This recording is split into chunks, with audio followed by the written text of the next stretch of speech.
Rapot merah bagi OPD yang serap anggaran rendah. Hal ini disampaikan Himawan Estubagio, PJ Sekda Nganjuk yang baru dilantik dalam rapat kerja dengan seluruh kepala organisasi perangkat daerah atau OPD. Dalam rapat kerja tersebut, Himawan menyayangkan masih banyak OPD yang penyerapan anggarannya masih rendah. PJ Sekda yang juga Kepala Dinas Tenaga Kerja dan Transmigrasi Provinsi tersebut juga memberikan simulasi dan menjelaskan bagaimana menyelesaikan laporan anggaran akhir tahun. Sesuai dengan instruksi PLT Bupati Nganjuk Mahren Jumadi, salah satu aspek yang segera diselesaikan rekonstruksi dan konsiliasi masalah penyerapan anggaran karena minggu-minggu ini merupakan masa krusial yang diharapkan pada tanggal 15 Desember nanti sudah bisa menyelesaikan rekonsiliasi anggaran.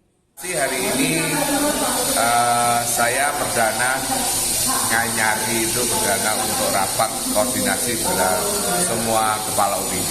Ya. Hari ini kita ada 3 aspek yang kita selesaikan sesuai dengan perintah Pak Bupati, yaitu yang pertama kita rekonstruksi dan rekonsiliasi anggaran, konsolidasinya untuk kita melihat satu persatu mana taksasi yang kemudian akan kita lihat bahwa di akhir anggaran itu akan serapannya rendah.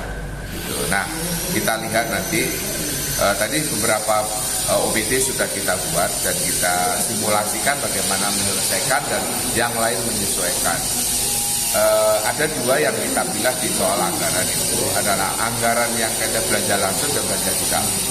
Nah, mengapa? Karena belanja langsung yang kaitannya dengan anggaran itu ada beberapa hal yang kita lihat memang itu pasti jadi silpa nanti karena ada persoalan misalnya orangnya tiba-tiba pensiun lalu jabatannya kosong belum terisi lama, itu kan berarti alokasi duitnya nganggur gitu, dan itu akan menjadi silpa. Jadi ini yang barangkali harus dijelaskan kepada publik nanti kenapa kok silpanya besar misalnya begitu gitu ya itu. Lalu karena mengenai belanja-belanja yang kaitannya dengan barang dan jasa, itu kita sudah lihat mana yang kemudian berkaitan dengan pengadaan yang harus melalui lelang, yang sampai bagaimana perkembangannya, lalu kapan eksekusinya, itu akan sudah kita lihat satu persatu. Dan dalam 3 kali 24 jam saya sudah minta kepada semua OPD membuat laporan secara khusus hal-hal yang seperti itu melalui asisten keuangan. Nah, nanti setelah kita buat list, kita akan buat list mana OPD yang paling rendah serapannya akan kita beri warna merah. yang agak bagus kuning, yang hijau aman artinya gitu. Nah, ini untuk mempermudah kita melakukan analisis untuk supaya ini kan minggu-minggu yang bahaya. Dalam tanggal 15 nanti kita harus sudah menyelesaikan rekonsiliasi anggaran. Ambang standar untuk penyerapan berapa, Pak? Ya, kalau kita bisa kan paling tidak 95 lah paling tidak gitu. Ya, supaya itu silpanya nggak terlalu tinggi, Mas. Iya. Kalau hanya 10% kan bisa M nanti ada bisa ratusan juta, dan itu ratusan juta itu kan eman kalau menjadi silpa, padahal itu bisa menjadi bahan untuk pembangunan yang menggerakkan ekonomi masyarakat.